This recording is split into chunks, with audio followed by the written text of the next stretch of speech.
The Hyundai Elantra has always been a vehicle designed to appeal to a wide range of people, and in no case is that more true than this new generation. On the lower end of the model lineup, we have really high value trims, like this new SEL trim, but it can also be equipped with impressively high-end features on the limited Ultimate. Even though the Elantra was just redesigned last year, there have been several updates for 2018, all of which will be covered in this review. Civic and Corolla are formidable rivals, but let's see why you might pick an Elantra over the Japanese duo.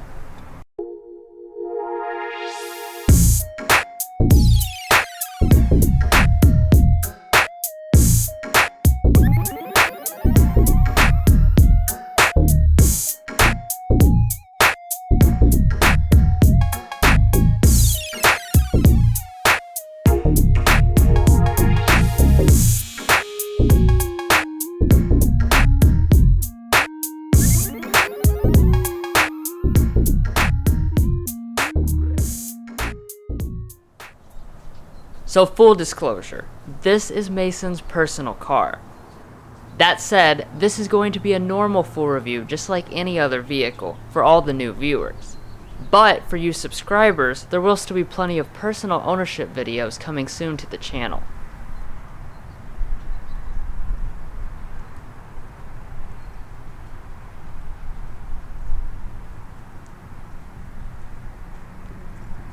Like I said, this is one of the lower trims, so we have the old-fashioned key and separated fob.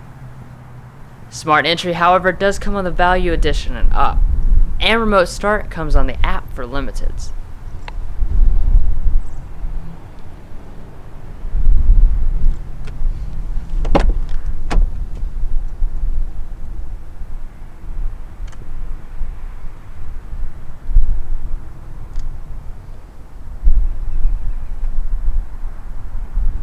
Like always, the first thing we'll do is check under the hood.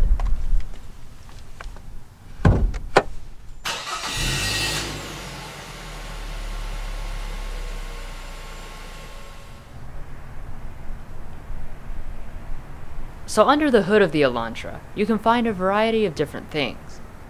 This is by far the most common choice, a 2-liter naturally aspirated 4-cylinder, making 147 horsepower and 132 pound-feet of torque. It is paired with a 6-speed automatic, but the base SE can choose to have a 6-speed manual. After that, you have a dedicated engine for just the sport trim, a 1.6-liter turbo i4, making 201 horsepower and 195 pound-feet of torque. Like the SE, it too comes standard with a 6-speed manual, but it also has an exclusive 7-speed dual-clutch automatic. Obviously, all models are front-wheel drive, but there's still a lot of different numbers for fuel economy. The most common variation with the 2-liter and the automatic is 28 city, 37 highway, 32 combined, but for some reason the SE gets 1 mpg better. The 1.6-liter turbo engine also gets good fuel economy at 26 city, 33 highway, 29 combined with the automatic.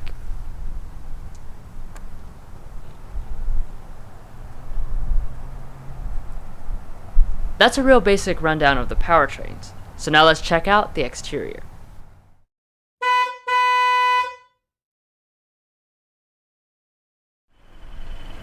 Even though Hyundai has branched Genesis off into its own separate brand, I still see a lot of influence in the Elantra's design.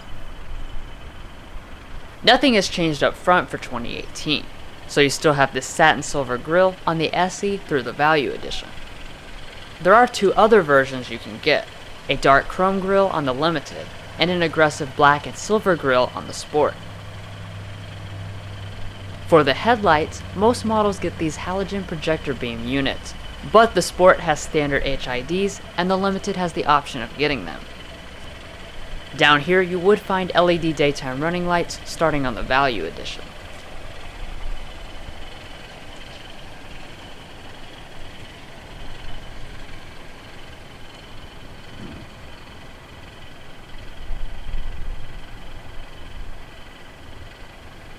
Moving to the wheels, this is one of the key areas Hyundai differentiates between the trims. This is the middle wheel design, which is 16 inches with an attractive dark finish. It is shared between the SEL and Value Edition, with the base SE instead getting 15-inch steel wheels with hubcaps. Progressing up the ladder to the Limited gets you 17-inch split 5-spoke alloys, and the Sport tops out the range with bold 18-inch contrast alloys. The brakes are 11-inch ventilated disc in the front and 10.3-inch solid disc in the rear, except on the SE where they are drums. Coming up to the mirrors, they are always body colored and power adjusting, but you have to get at least the SEL for heating and the Limited for turn signals. The really impressive thing though is that blind spot monitoring with cross traffic alert is standard on all but the base trim.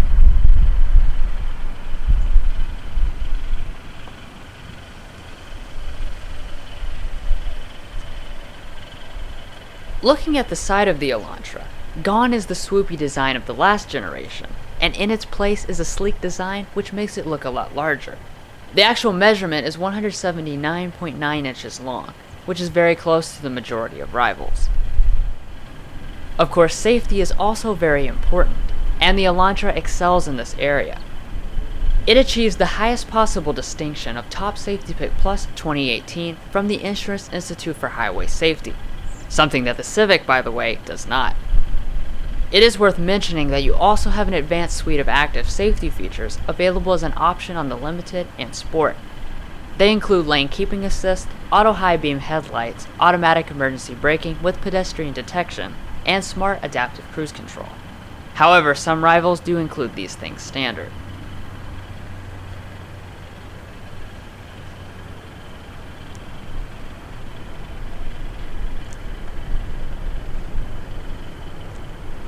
As we progress around to the rear, I again see a lot of Genesis influence in the design. To me, the biggest part of that influence is in the taillights, and that becomes even more pronounced if you get the Limited or Sport trims with the LED setup. The exhaust pipe is hidden except on the Sport, which gets its own diffuser design and dual exhaust tips.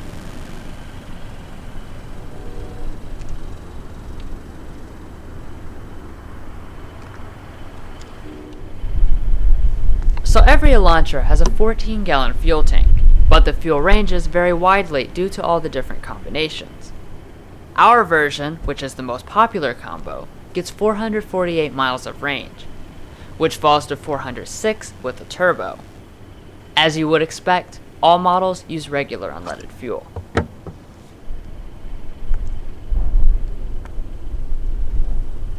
Well guys, that covers everything on the outside.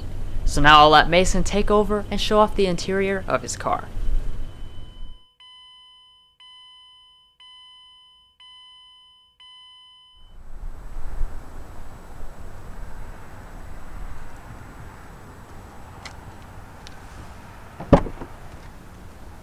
So first, looking inside the cabin of the Elantra, you'll find a spacious and welcoming design, available in a variety of different color and material options.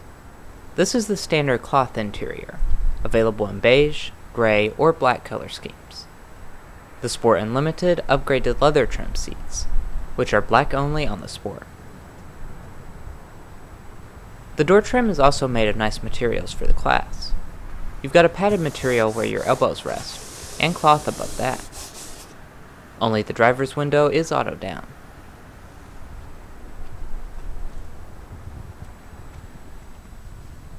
Moving on to the seat, most Elantras will have a manually adjusting one, besides on the Limited where it is power adjusting. The seats themselves I find to be surprisingly comfortable, and the cloth itself does feel very durable.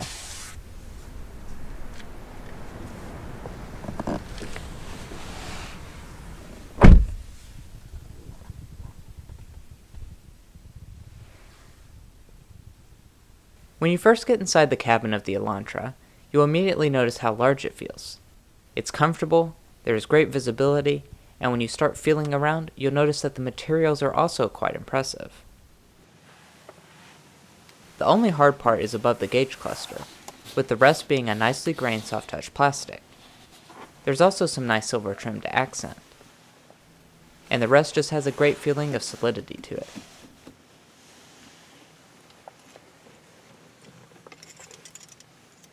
To start it, just use the key, or on the Value Edition and higher, push the standard button. When you do, the 7-inch touch display will fire up.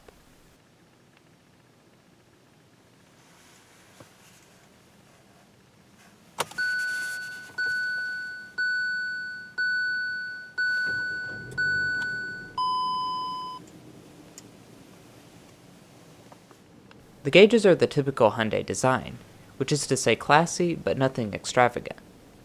In the middle, all but the base SE will have this 3.5-inch multifunction display. You can adjust it through the button on the steering wheel, and it does show you all the normal stuff you'd expect. The steering is electric power assisted, and controlled via a nice leather steering wheel on Value Edition trims and up. On the left, you have your volume and voice controls, and on the right you have the rest of your controls. The wheel itself is manually tilt and telescopic. Now, as far as storage is concerned, the Elantra fares well for the class. Inside the padded bin, you have plenty of space, and it is nicely felt lined on the bottom. In the front, we've got a sliding tray that reveals several connections, including two 12-volt power outlets, an aux, and a USB port. And in the door, there's plenty of room for some junk or just a water bottle.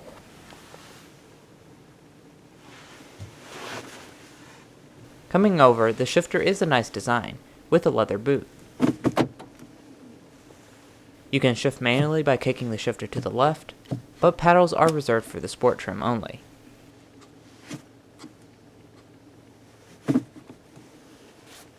When you shift into reverse, a backup camera will appear on all but the base trim. The quality is good, and it does have dynamic grid lines, plus rear cross traffic alert.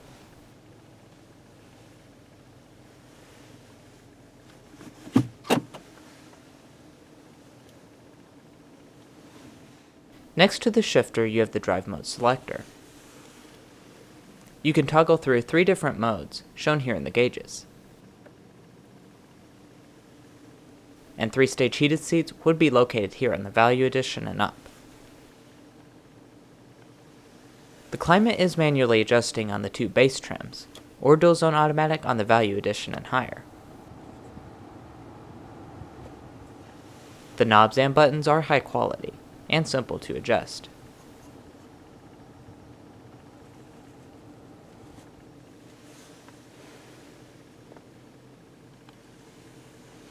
Now let's take a listen to the standard 6-speaker audio system.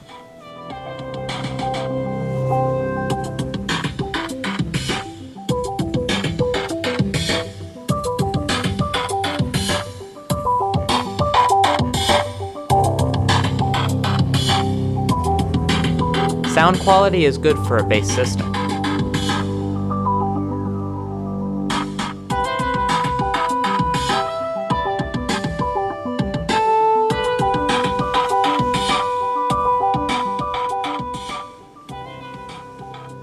And that brings us to the Hyundai BlueLink system. So let's take a quick look. This is the home screen, which can be customized to show pretty much any app you'd like. You can click on certain parts to jump to them. I currently have my phone paired to the standard Bluetooth and can play, pause, and skip tracks straight from here. Heading into phone, it will open up a list of your recent calls. Scrolling is nice and smooth, and tabbing over will show you a list of your synced over contacts. In menu, you'll find more apps to pick from, like Pandora or Radio. More importantly though, are the Android Auto and Apple CarPlay abilities. This is a super nice feature to have, and it is standard on SEL trims and higher. That's all I'm going to cover in this video, but if you'd like to see a deeper dive into the system, including the settings, then check out our dedicated tech help video. A link is provided in the description. Heading up, the mirror is auto-dimming with HomeLink garage door openers on the higher end models. There is a sunglass holder, and behind it would be a power moonroof on, you guessed it, Value Edition and up. That's a pretty impressive feature for the class. So summed up, the Elantra's cabin does an extremely good job of hiding its price tag and size. The features, comfort, and space are all at the top of its class. And after owning it for a couple of months, I can say it's definitely a great place to spend time.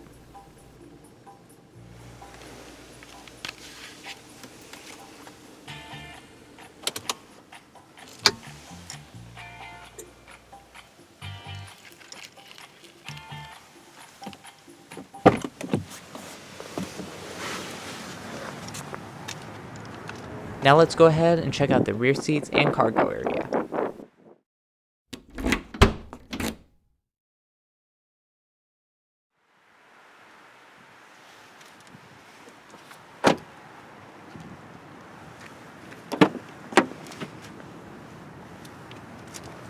Material quality for the rear door trim does follow through, with cloth and a padded material for your elbow. The windows back here are power, but not automatic. Space-wise, the Elantra slots in at 35.7 inches of legroom and 37.3 inches of headroom. For reference, that's lower than the Corolla, but almost equal to the Honda Civic. The seats themselves I find to be pretty comfortable.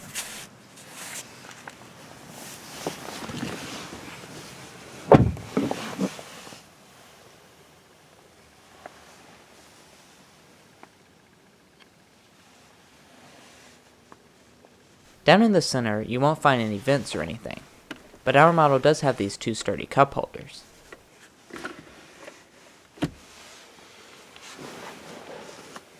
They are located up here, since the lower end models don't have a center armrest.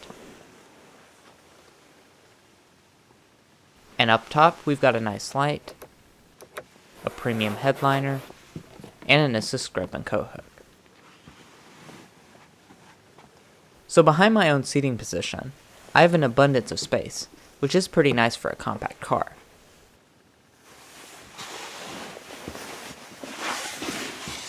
Sliding over, I have enough space to be comfortable, thanks to the nice neat cutouts.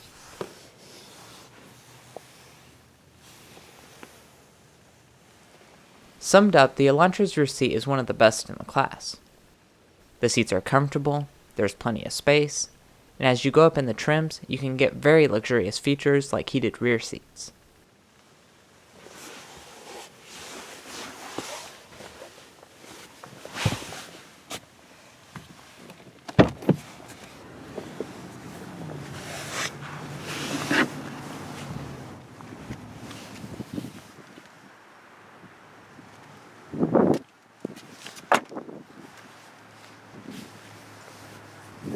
Heading around to the trunk, you can open it several ways.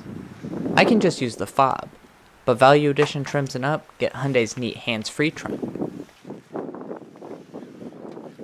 The Elantra boasts 14.4 cubic feet of space, which is around the class average.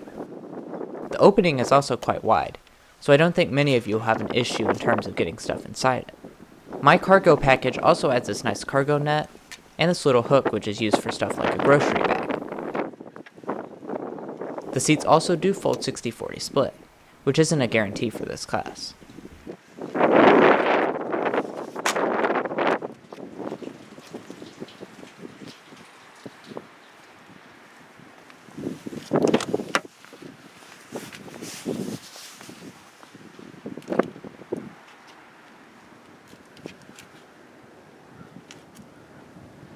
The passenger seat is fully manual across all trims of the Elantra.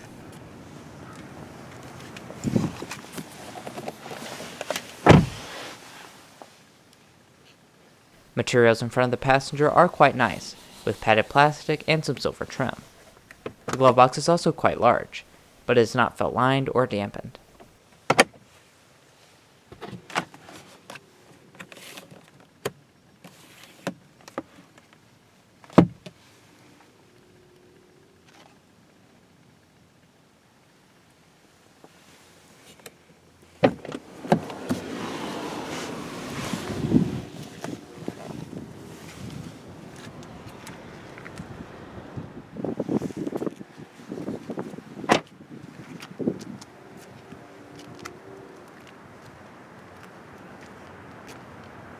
Well guys, we hope you enjoyed watching this in-depth look at my personal 2018 Hyundai Elantra SEL.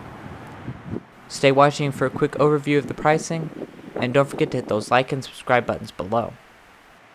We'll catch you next time in more Elantra videos, as well as when we sample more of the latest automotive delicacies.